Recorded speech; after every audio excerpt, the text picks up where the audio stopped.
All right.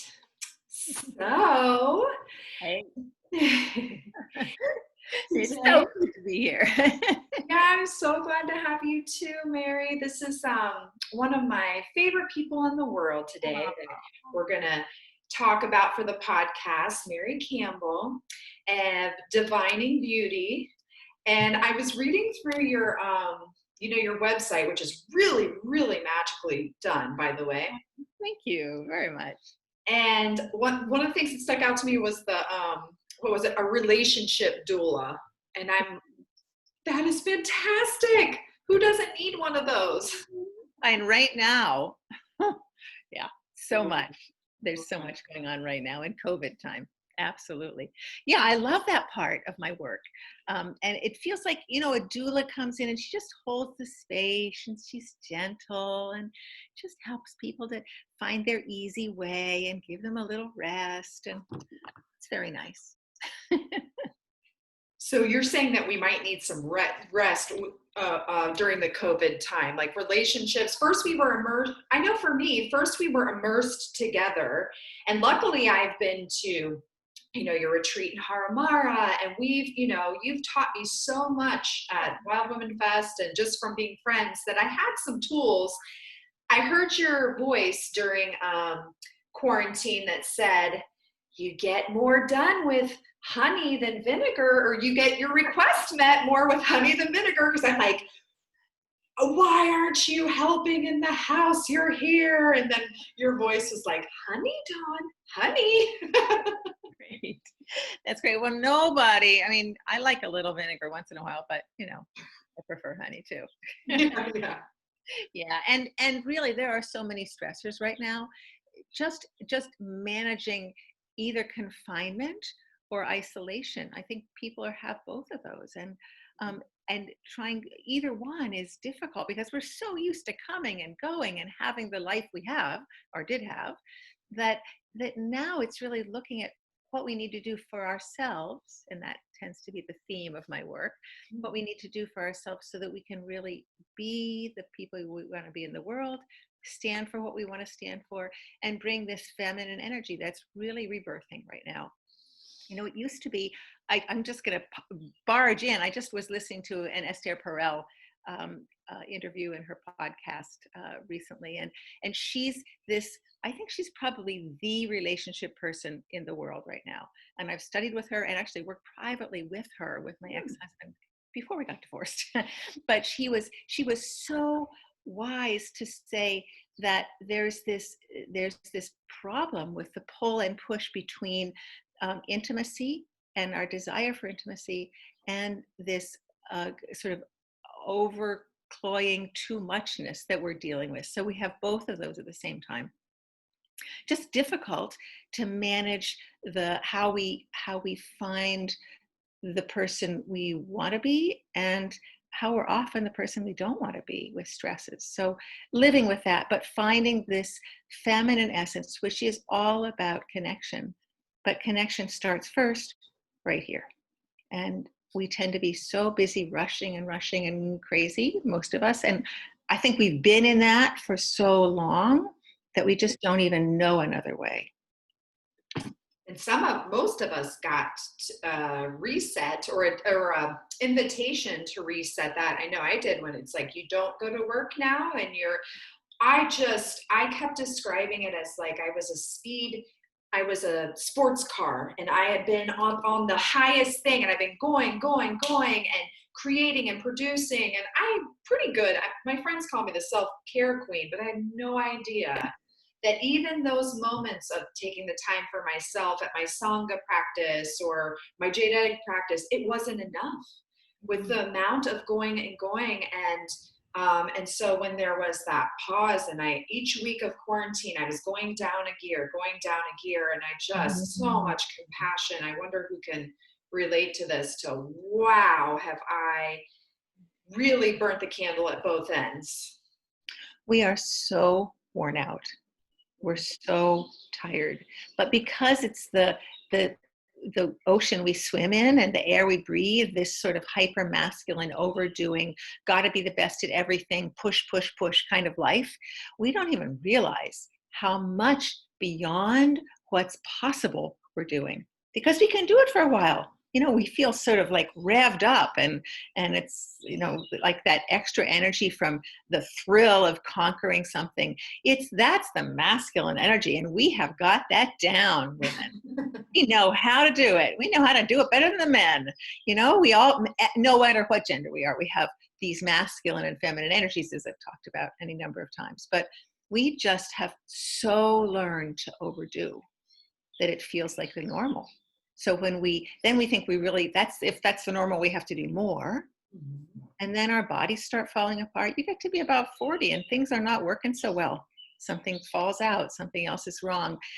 If you get to perimenopause, then you start to encounter anxiety issues or real sleeping issues or things that are significant challenges to your day-to-day life. And the message, it feels like the body is just saying, okay, if you're not going to listen this way, I'm going to give you something else to listen. It's really important, but we are not taught to listen. We're not taught at all. We're just taught to do, and to do it better and to do it to meet everybody else's expectations. But the worst is to meet our own expectations, what we expect of ourselves. And I know for myself, what I expect of myself is really would have been unfathomable 20 years ago. And beyond belief 40 years ago. This is not what we did. So I think COVID is a gift in a way. I feel terrible for the deaths and the sickness and illness and heartbreak that it's bringing. But it really is a reset. As you said, Dawn, I love what you've been doing. You've really been pulling back and watching what's really necessary and watching what you need, what your body needs.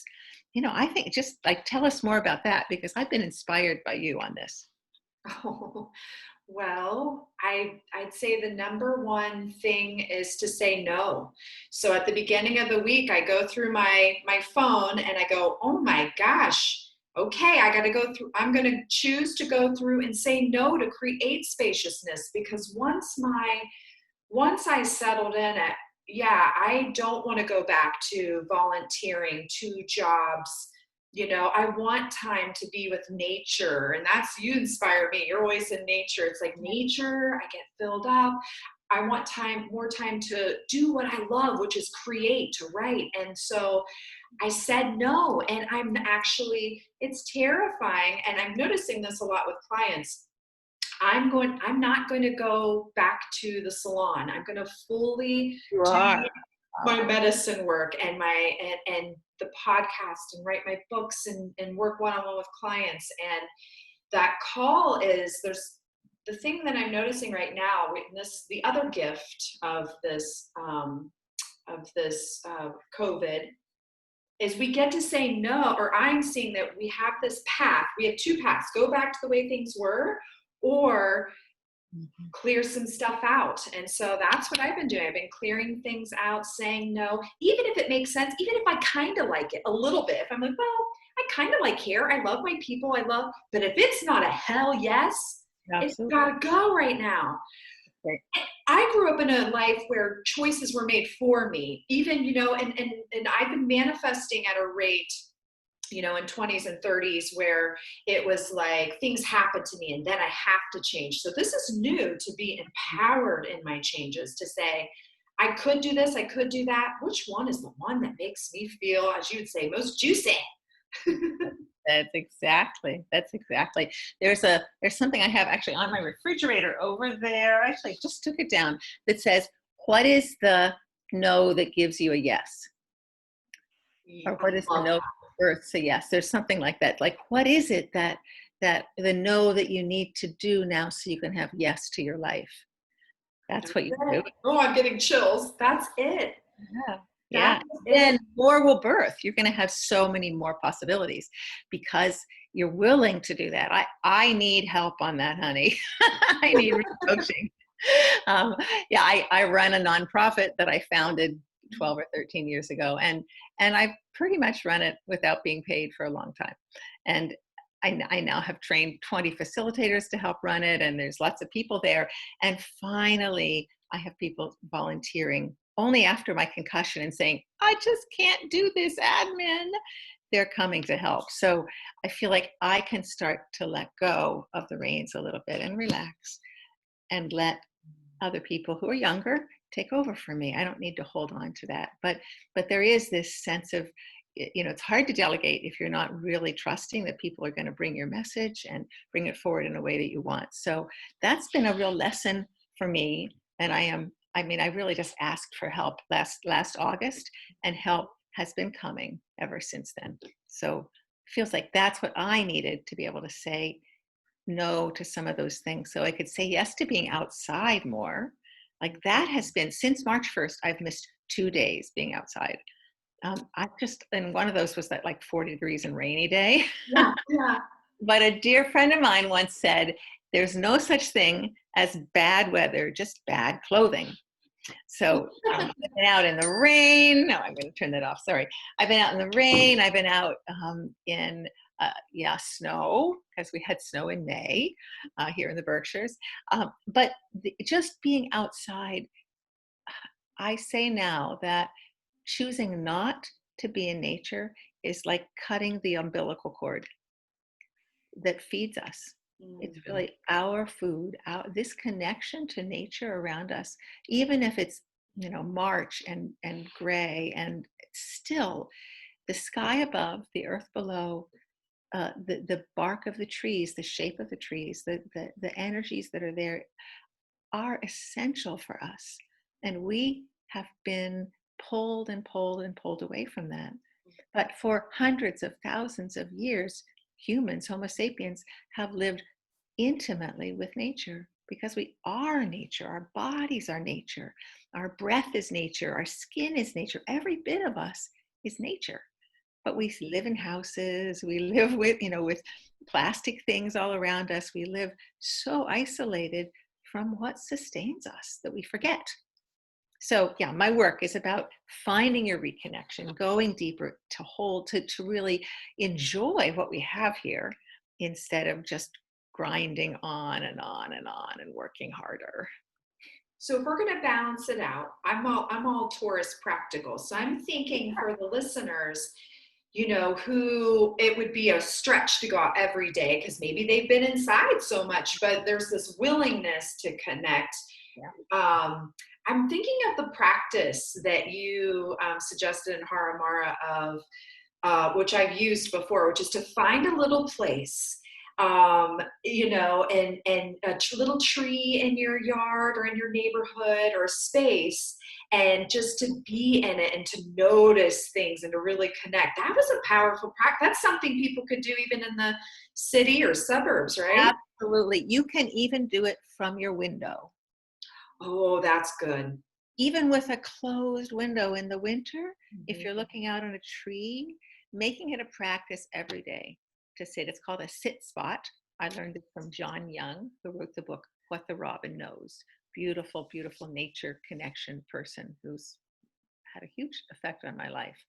But he said, just sit for 20 minutes, ideally. I mean, imagine sitting for 20 minutes, not doing anything. Mm-hmm. I have to really watch that my phone isn't nearby, because I'll think of 16 things to do. Yes. It's a discipline not to go to that phone, but to just sit. And I watch my blood pressure go down, my heart rate slow, and I begin to notice tiny things that I wouldn't notice otherwise. Out in nature, the creatures that live around us, the birds, the chipmunks, the squirrels, the little crawly things, they know us. They know our movements. They watch us come and go. We're in their environment, but we don't know them at all. We don't know their names. We don't even know who they are and what they are. To watch them, you begin to notice that the same ones are around. You start to see distinctions. You become more intimate. And really, my work is about intimacy. It's about being intimate with yourself, being intimate with others, and being intimate with the world. And that intimacy, I think, is what we most long for. We most long to feel connected and belonging. So many people say they're lonely. I mean, I haven't I've went through bouts where I could be surrounded by people and still feel lonely, and I know we've been taught to, speaking of the time frames that you were like 40 years ago, 20 years ago, I think of um 40, 50 years ago, that I heard through the grapevine and through media that that communities all like would, women would take care of each other's children. They would go to each other's houses for dinner. They would play cards. And there was just such an intimacy in communities that's lacking. And not to mention relationship too, right? So is that why people are so lonely? I mean, obviously our scrolling, but there's so many reasons why we feel this intense. I think we're distracted from ourselves. Okay. We're just on all of these things out there. I talk about the 3 ways we cope to not feel the pain, because we all have pain from childhood. We have pain from failed relationships. We have pain from betrayals. We have pain in our lives. That life is full of pain and struggle and full of beauty and joy. But what I watch is that either people just zone out and numb themselves one way or another with alcohol or drugs or TV or lots of other things, or they push people away. They push away because they need space, because they feel overwhelmed, because they're afraid that people are going to be in their face, or they grasp for things. What else can I keep going? What can keep me excited? What can I keep going? That's me. But I do that, and then there's no time. There's no time to be quiet. There's no time to be centered. There's no time to be ourselves and to click in. If I don't have that time every day in one way or another, whether my meditations are often walking out in nature, or I do a sitting meditation sometimes, I do a Qigong meditation sometimes, as you know, I have a number of different ways, but without those, I lose my center. And then I am looking for something else, or trying to numb out, or getting pissed off and angry at people. It's just what we need to do. But I believe it's so that we're not feeling the pain of this disconnection from ourself. So ourself and our connection with nature too. Like that umbilical cord. She's our mom. They call her Pachamama, in South America. She's like, everyone used to know, or she's our great mother. And if we're disconnected from her, we don't spend time with ourselves. I love that. That's a great goal, to do it every day, Yeah, every indigenous, anybody ever felt that way about nature. They talk, our native peoples in America talk about, Father Sky, Sister Moon. Those relationships are so intimate. They're family. So however we can come back to it. I just did a little 10-minute walking meditation, and I just am posting it. I think it might be up now, but it's posting this week on the back end of my site, and I'll put it out through Instagram and Facebook. But it's this practice of just walking in nature and noticing. And it's not a big deal. You don't have to jump over backwards and hold the right positions. And it's just chanting or there. And it's curiosity. It's letting yourself be curious instead of in your head thinking about what you need to do or what just happened or what that stuff. Yeah. It's a chance, like every meditation, it's a chance to come out of our head, to come down into quiet, and to be in a place that supports us instead of this place that pulls at us so much. I get to do that. That's the gift of having a little dog who loves to walk. And and riding my bike too, looking at I've never lost that inner child who just loves to look at. No, you haven't. What's that tree? Oh, how did they decorate their yard? And look at that squirrel go. And yes, beautiful. So connection with nature. I also was curious if we could tap into, that relationship doula piece, just little snippets of, what I'm longing to know more of is, what are the things we talked about with ourselves, like what doesn't work, overdoing it, what doesn't work in our romantic relationships?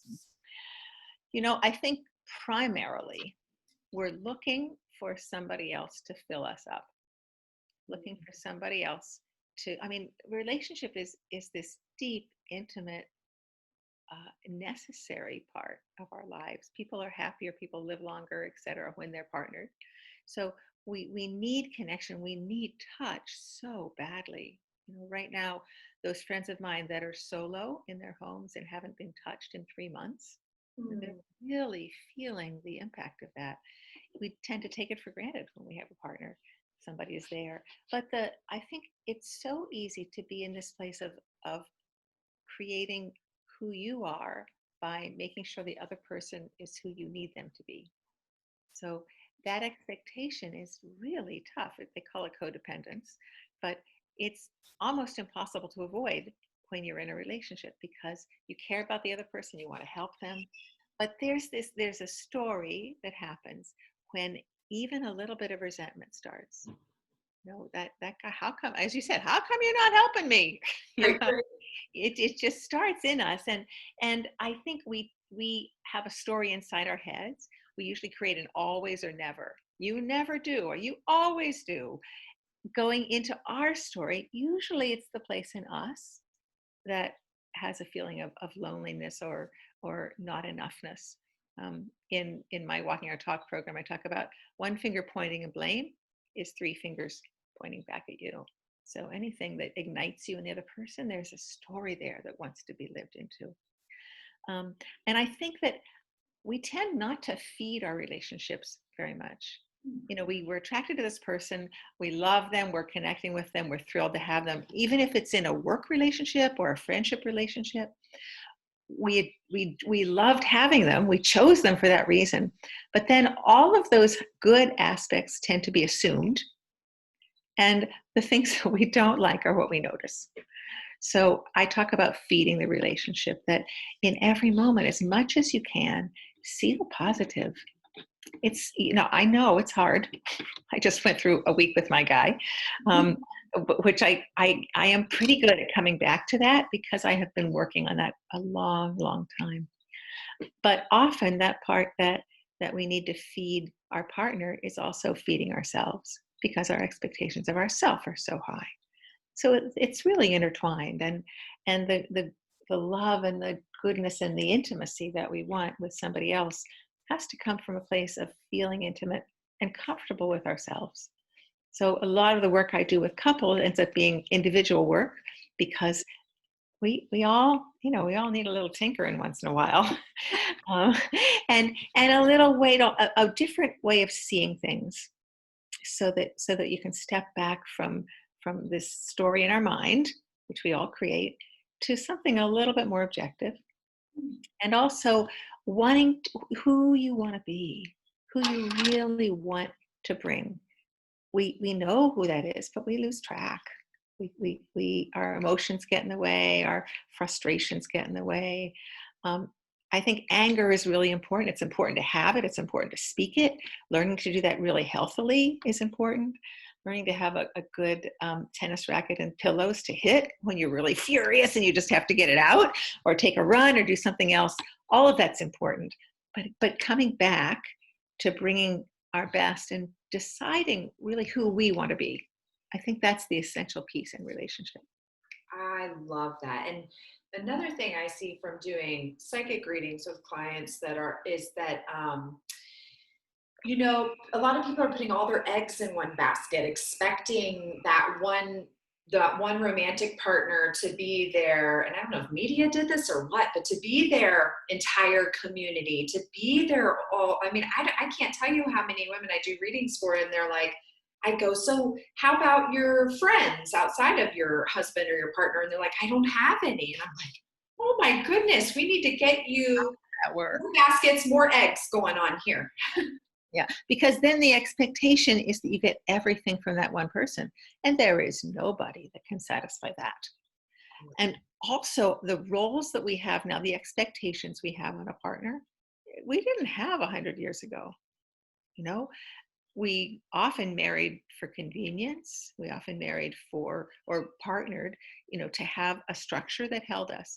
We knew on Sundays we went to church, or on Saturdays we went to synagogue if you were Jewish.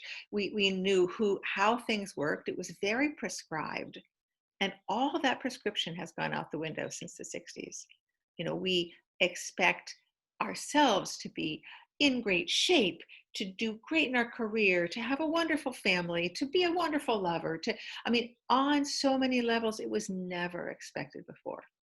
So that demand is high. And also, this thing that we do have to get it all from that one person. Um, to feed another relationship, sometimes that's threatening for a partner. There are people, I think, who love to have people around, and there are people who like to have it quiet in their home. And I think they're pretty significant, those differences. And it's difficult if you happen to be partnered with somebody who's opposite from you. So finding a balance there is important, but also just looking for how we support the joy with that one person and find delights and joys and fun and other things someplace else, so the burden doesn't get so heavy. Yeah. Love that. I love that. I just love you. I love you, sweetheart, too. This is so much fun to be here. Yeah, I wanted to talk a bit about just during COVID, how what we might fall prey to that diminishes into intimacy, that keeps us from really settling into the joy and the happiness that we have together. So one of those things I said was, sort of minimizing the good stuff and maximizing the bad stuff. But what do you find, Dawn, in your life, just in the last 3 months? Like what has anything sort of made it hard to connect, or anything that's sort of stood in the way, either behaviors or attitudes or thoughts that have kept you from being intimate in the way you want to with your partner?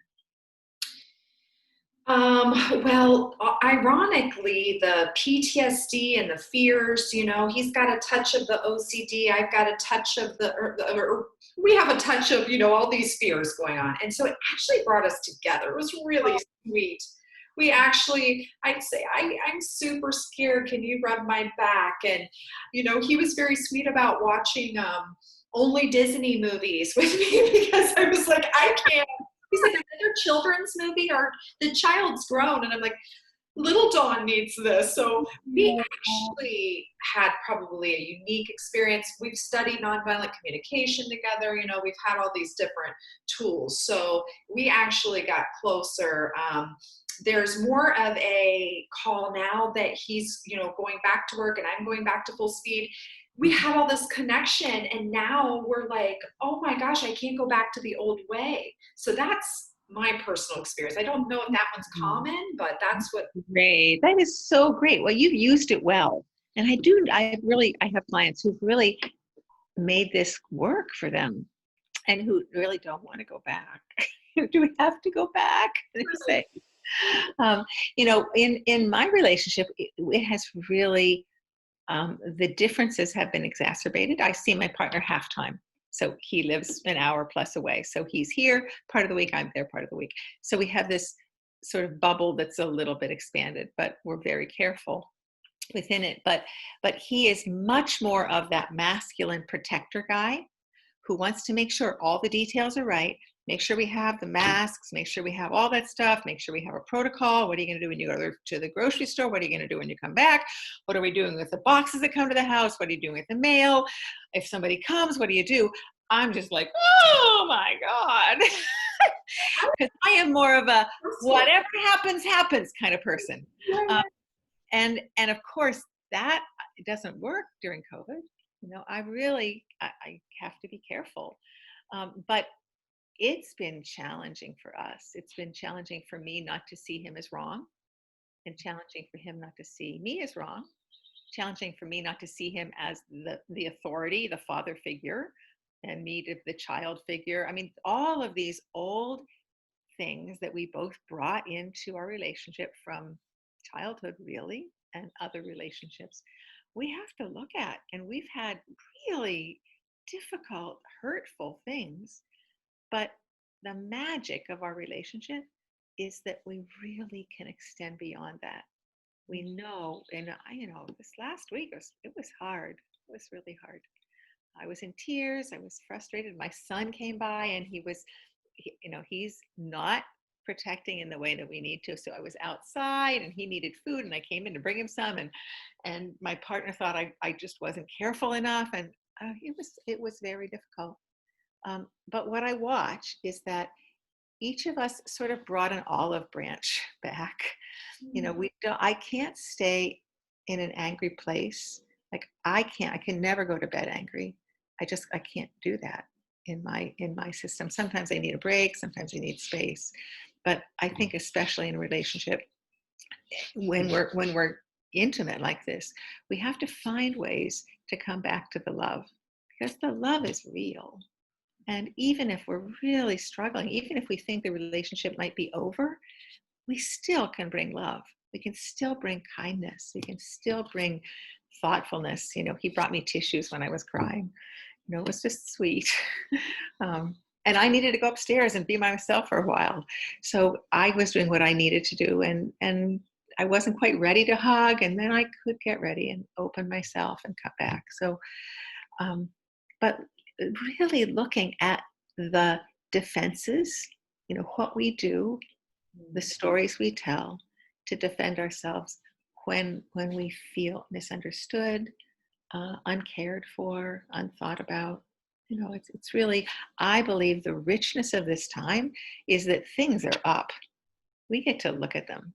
Yeah, I describe it as the collective had an infected pussy wound, and we've just ripped the bandage off. And something you said earlier struck me as powerful, which was anger is important. And I know a lot of us have been taught to be good girls and good women, and good wives don't get angry. But anger, what I've learned in my communications training is that anger is an indicator that a need's not being met. Yeah. And we're kind of on the same page with, okay, before I can get to how I'm feeling or what I'm needing, I got to look at the belief in my head.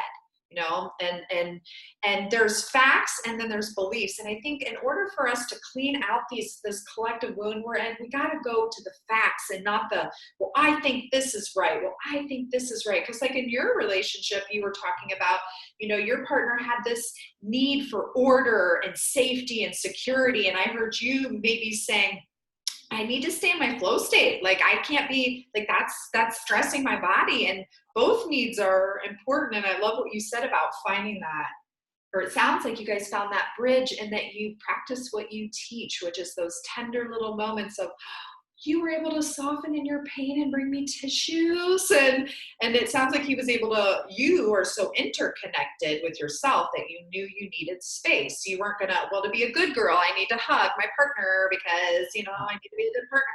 No, you're like, okay, I'm seeing here, I need some space. I'll be back. And so kudos. Yay. We're running out of time, which I could talk to you. Oh God, it goes so fast. Oh, I love that we ended that way with you, really giving a personal example of this. And I would love for you to share your website, and any projects that people could join to support this. Super, that'd be great. So my website is diviningbeauty.com. I've been posting there for quite a while. There are quite a collection of blogs there to read. I have a YouTube channel, which is Mary Campbell Divining Beauty, I believe, and Instagram and Facebook, where I post. I also have a Facebook group that's called Divining Beauties that is so fun. Occasionally I do classes on that. It's always free. It's just really part of connecting with the community. I'm doing an event for the solstice. It may be live. We're going to see what happens if we can do my backyard 10 feet apart, do a fire. I'm excited about that because what I've also developed is a real way of using nature for your intuition. And we'll be diving into that. And there'll be pieces that I'm extending. I have a webinar that I'm doing in July called Reigniting Your Spark. It's really bringing back the energy and aliveness that we have in our bodies. Be a webinar and then a short course. I'd love to make these little small opportunities for people to dive in and test what I do and see if it applies to them. And I have a few spaces for clients right now. I work one-on-one with clients for 13 weeks. Powerful changes happen. I have not found it possible to make deep change unless I work with a teacher for a period of time. And that's, I've been so fortunate to have magnificent teachers who have been my guides and helpers. So I'll be doing something every 6 weeks for the I just did something. We did something for May Day. I'm doing something for the summer solstice, something for Lamas early in August, something for the equinox in September, and something for Samhain in right around Halloween time. So the calendar is set for that. I'm working with them to be on some online things and some in-person things, hopefully. So, Perfect. and then Haramara next year. You Yeah. know I need to be there. Well, we are going to hold COVID back. It's the first week of March in 2021. So I am super excited. We may do a couples retreat in September with Nikolai Grissel, who I was with this last round in Haramara. So there's a lot here. You know, come jump on, connect with me. I'm going to be doing something next week, all week long, on Instagram about this deep connection with nature. So Perfect. So many opportunities to work with Mary. She is just a sprite, fairy, goddess of the sun and nature. And thank you for today. I am so grateful to be able to be asked here, Dawn. You do such amazing work, and you're really a light to me. I love to watch how you bring joy, how you bring lightness, how you bring wisdom. Thank Really you. honored with you. Very honored to be connected to you. Be well. Thank you. Take care. Bye.